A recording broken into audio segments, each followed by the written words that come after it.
Both my father and my mother came from families with 7 children.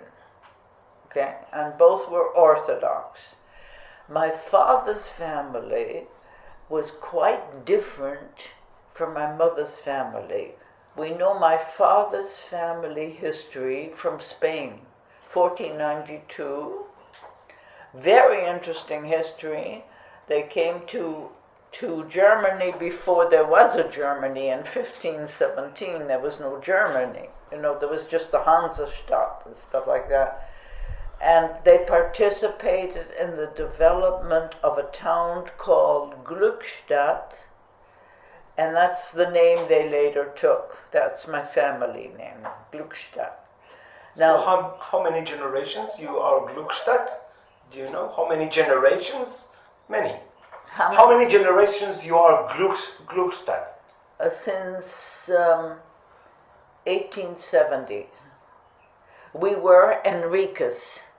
That was our family name. We were Sfaradim.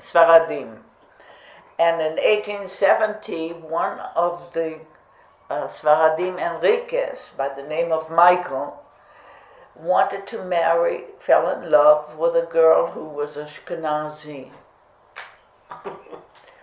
So he went to see the father, and the father said, okay, but you can marry her, but on one condition, that you join our Kehillah. And Michael said, okay. And then before the marriage, the father said, my daughter is now going to be called Frau Enriquez. That's a Sfarad. This is not pleasant. So Michael said, I'll call myself Glückstadt. I come from Glückstadt.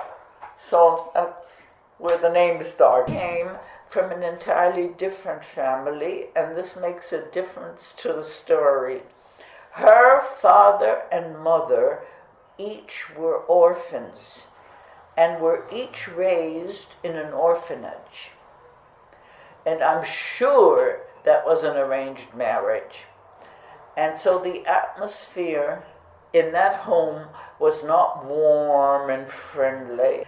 I don't know why my father married my mother.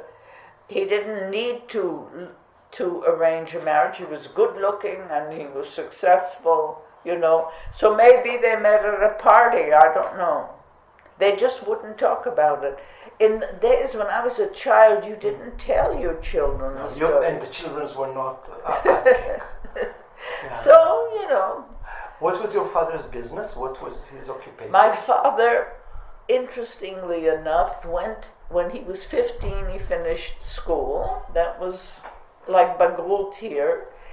And he went into business with his oldest brother. The oldest brother was 10 years older, my Uncle Richard. And he started a business, and my father and he got along very well. And so they moved out of Germany together, too. The business was, there's no name for it in English, but you might call it importer-exporter. What they did, Hamburg is a very big port. And what they did was when people sent goods, eggs and butter and whatever, from one country to another in Europe, they had to fill out paper, bureaucracy. So they did that. And they saw to it that the goods arrived in the other country. And you know how in Europe it's so small. So if you're going from Denmark sent a lot of eggs and butter, things like that. And they spoiled, of course. This was before refrigerated ships. Yeah. So if they went to Hamburg, then they would be distributed all over that area. But later, when we lived in Belgium, they went to Antwerpen, which was the second largest port in Europe at the time.